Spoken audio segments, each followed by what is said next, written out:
Assalamualaikum warahmatullahi wabarakatuh. Salam sejahtera bagi kita semuanya. Saudara-saudaraku yang berbahagia, mata kuliah MKU Pendidikan Pancasila. Kita bersyukur bersama. Kita sudah memasuki pertemuan yang ke-9. Artinya kita masuk kepada pembahasan materi Pancasila sebagai ideologi nasional.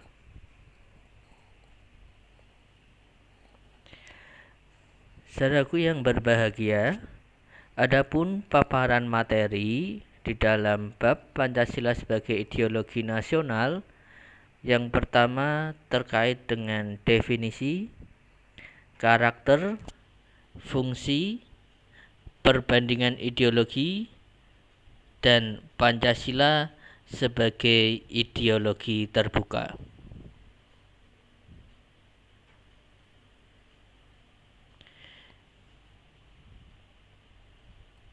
Kita masuk pada slide tentang pembahasan definisi ideologi. Apabila kita melihat definisi ideologi secara bahasa, bahwasanya ideologi terdiri dari dua kata, yaitu idea dan logos.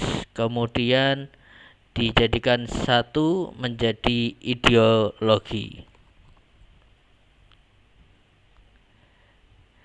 Anthony Destutt de Tracy pada tahun 1796, ideology is a sign of idea.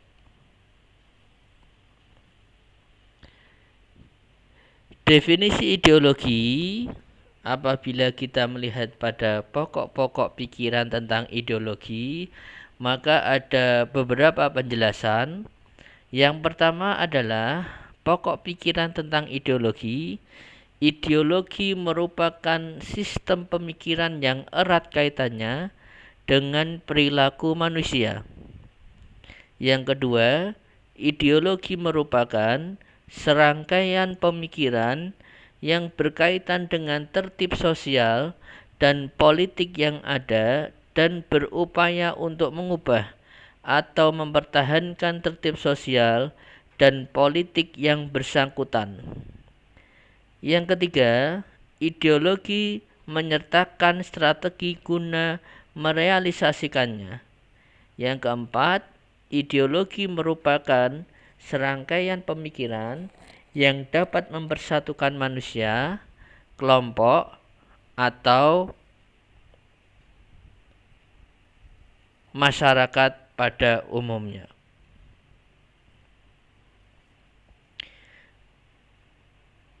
Masuk kepada subbab berikutnya, yaitu tentang karakteristik ideologi. Pertama adalah ideologi seringkali muncul dan berkembang dalam situasi kritis. Yang kedua, ideologi merupakan pola pemikiran yang sistematis. Yang ketiga, ideologi mempunyai ruang lingkup jangkauan yang luas namun beragam. Yang keempat, ideologi mencakup beberapa strata pemikiran.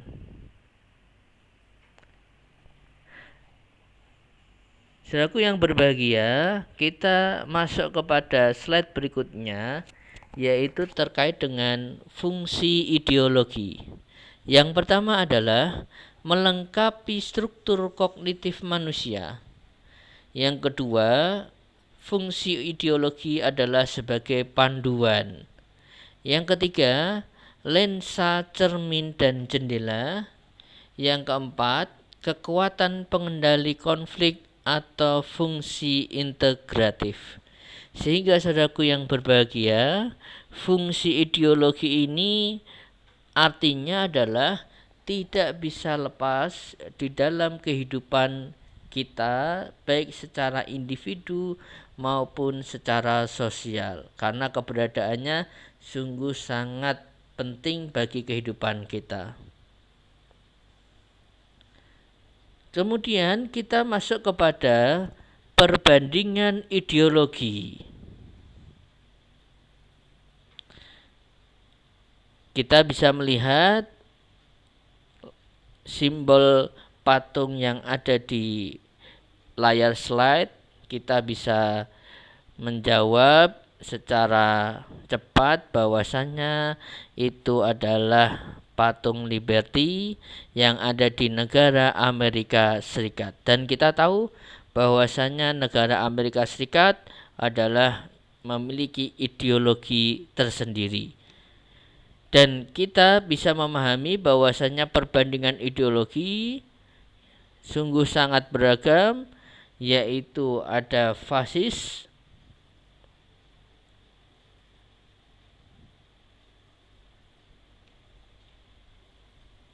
yang kedua adalah ada komunis,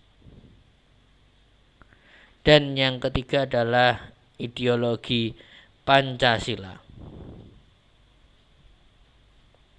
Dan saudaraku yang berbahagia, tokoh-tokohnya bisa kita simak bersama-sama, yaitu ada Max Weber, Karl Marx, kemudian Benito Mussolini, dan Adolf Hitler.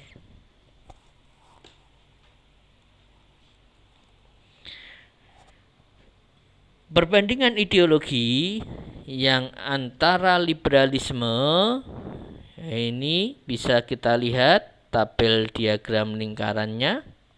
Yang biru adalah warga negara, yang abu adalah negara. Artinya apa? Di dalam ideologi liberalisme, hak warga negara sungguh sangat dominan, sehingga hak asasi manusia sungguh sangat dijunjung tinggi kepada negara yang berideologikan liberalisme. Kemudian apabila kita lihat pada tabel diagram lingkaran yang sebelahnya adalah ideologi sosialisme atau fasisme, di mana warna hijau kemudian dibandingkan dengan warna ungu, yang sungguh sangat dominan adalah warna ungu. Sedangkan pada warna ungu diberi keterangan adalah negara. Sehingga dapat kita ambil kesimpulan bahwasanya pada ideologi sosialisme dan fasisme, negara memiliki pengaruh yang sangat dominan kepada warga negara.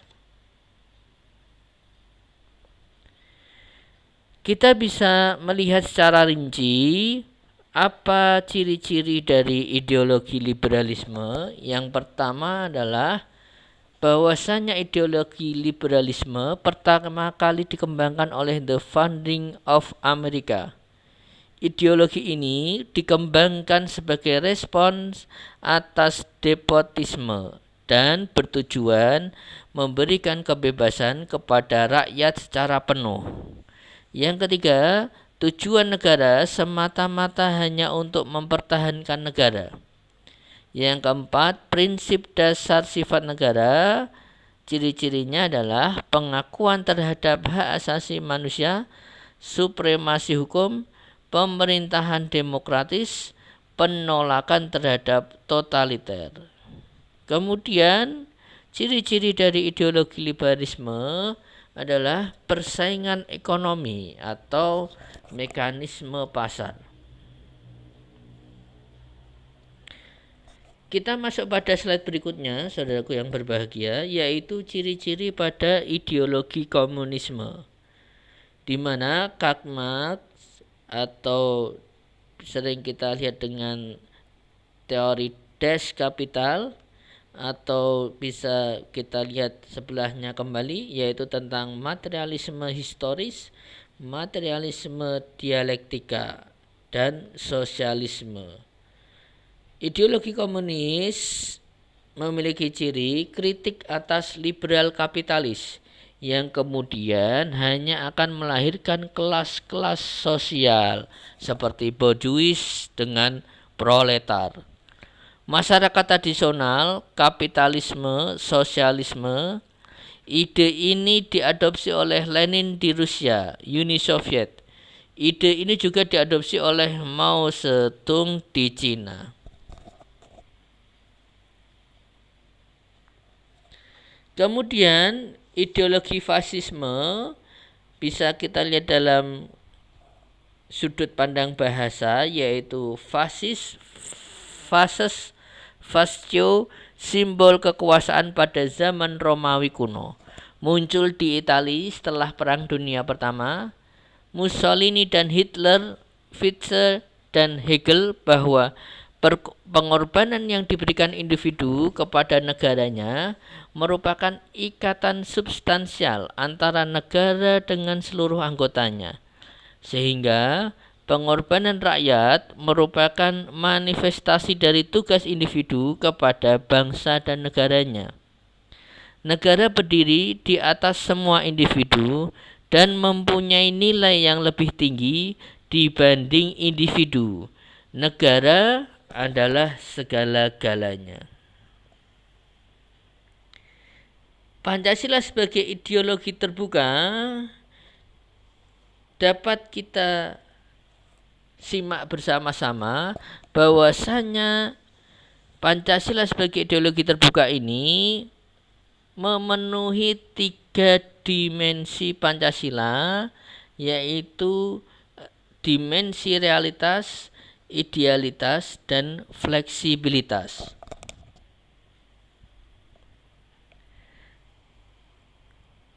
Kemudian memiliki 2 batasan, yaitu yang pertama kepentingan stabilitas nasional, yang kedua larangan terhadap ideologi Marxisme atau Leninisme.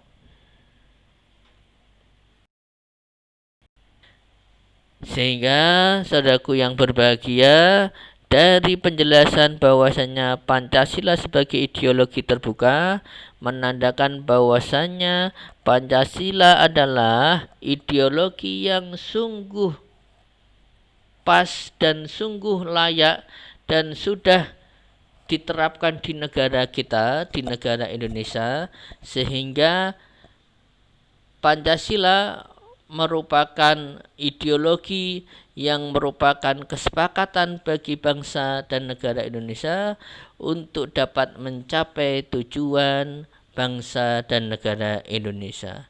Semoga bermanfaat pertemuan kita, pertemuan yang ke-9 ini. Sampai jumpa lagi dan terima kasih. Wassalamualaikum warahmatullahi wabarakatuh.